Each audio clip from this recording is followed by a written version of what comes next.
You've said that turnovers were probably going to be an issue as this group gets to know each other.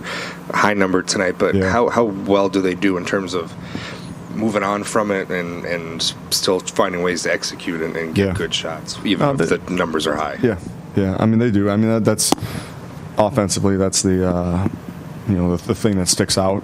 To you, looking at a stat sheet that as a coach you want to make sure to clean up because, to win consistently in this league, you can't be a high turnover team. You want to be a low turnover team, high assist group, and that's what this system calls for. And we'll get better with it, but that's kind of the trade-off too. At times when you are looking to play fast, sometimes some of those possessions are a little erratic, and especially with a group that's trying to find its chemistry and get to know each other.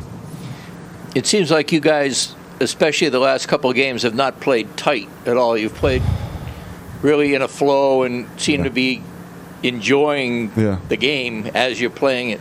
And it seemed like every guy who played tonight is within a shot of 50% from the field. Yeah. Do those two things go together, do you think, to some extent? Yeah, I think they do. And I think that, whenever you pick up wins, you feel better about yourself, because it's validation in a lot of ways that you're doing the right things.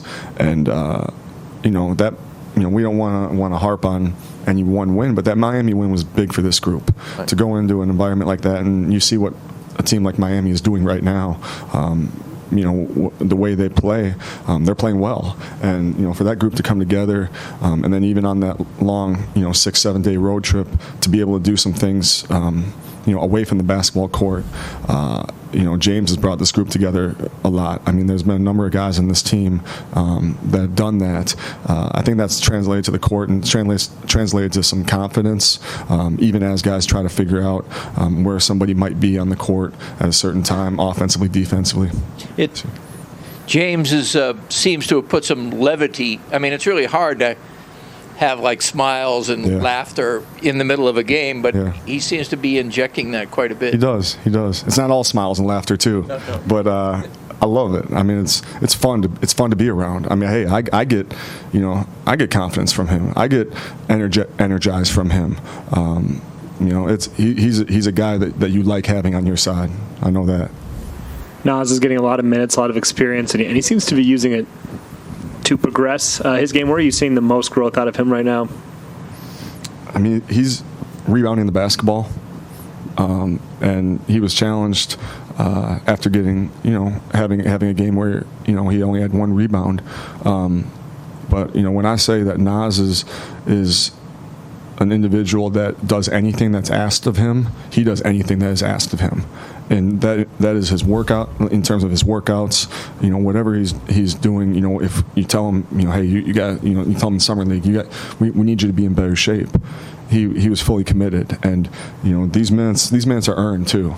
Even though obviously we're down on some numbers and down at that position with Carl being out, Naz has earned these minutes, and for him to, he has another double-double. I mean, 16 points, 11 rebounds, on a back-to-back after defending, a guy like Zion last night. It's a big credit to Naz, and I hope people give him that credit. Ryan, you rotated D'Angelo a little bit different tonight when I was getting Jordan in earlier, playing him alongside Jordan, who's obviously just been playing really well for you guys lately. How much of that was kind of compensating for a back-to-back, and how much is it just wanting to see Jordan out there? Both. But the back-to-back is, we're mindful. We're a group that, we believe in taking care of these guys too, and making sure that we're looking at all the data, and we're looking at,